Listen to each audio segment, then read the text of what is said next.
Good afternoon, Memorial football fans. I'm Charles Strayer, joined once again by my co-host Logan Biedermann. Today we are going into a post-game analysis of the game against Hudson, as well as a pre-game analysis of our upcoming homecoming matchup against the Superior Spartans. There's no beating around the bush. This past Friday, 0-48 against the Hudson Raiders. Though the score may not reflect it, we did have a fairly functional first quarter on both sides of the ball, however. We were going toe-to-toe for large chunks of the first half until it started going real south. Prior to the first half, we had the makings of several good drives and a few key turnovers. However, final score speaks for itself. We were unable to get into the end zone, unable to capitalize on turnovers, and we fell victim to a powerful rushing performance by Hudson.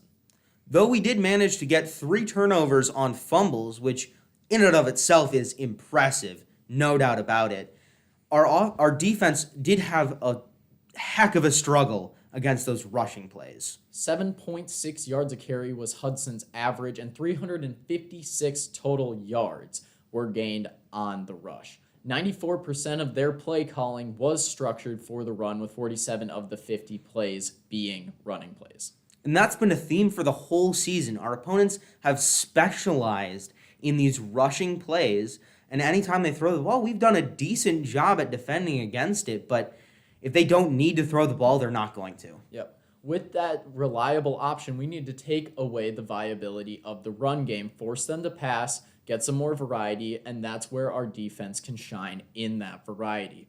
For the most part now, keeping a handle on that rushing game, getting that average yards per carry down is going to be essential if we're going to reduce the amount of points that our opponents can put up. And many of those points were in the second half of this game. And really, halftime was where our morale took a nosedive. You know, even with a truly dominant performance by the MHS marching band, the Abes were unable to rally like we saw in River Falls. They have the capability to keep going when the going gets tough down by multiple scores, but this game, we were playing like a defeated team. And we really need to turn that around. We need to play every snap like we know we can. We need to play like we have nothing to lose. I agree. Bringing that effort is going to be essential, and it's going to be bolstered by a whole bunch of school spirit because it is homecoming week here at Memorial High School. We've got several events coming up. The dance, of course, the carnival, and the return of the pep rally. But the magnum opus is Memorial Homecoming football. We are facing off against Superior for our homecoming game this year, and hopefully it's going to be a good revenge game. We lost to Superior last year, and we are typically ahead in that series, so getting one back at them at our homecoming game is going to be sweet. And for the first time in a while, we are actually favored to win this matchup. I think that is a welcome change. We're going to have to play this game regardless of favorites, just like with Hudson. We are going to have to play against Superior like we play against any other team. They're going to bring a fight.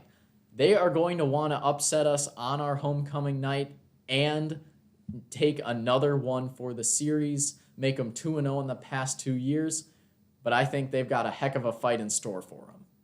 And you mentioned the pep band earlier, and this is going to be their second performance, and I think that level of performance the pep band is going to bring is really going to bolster the spirits of the old Abes. Oh, for sure. Marching band put in a great performance against Hudson. They're sure to do it again and more against Superior, and it's going to be a great event all around, I think.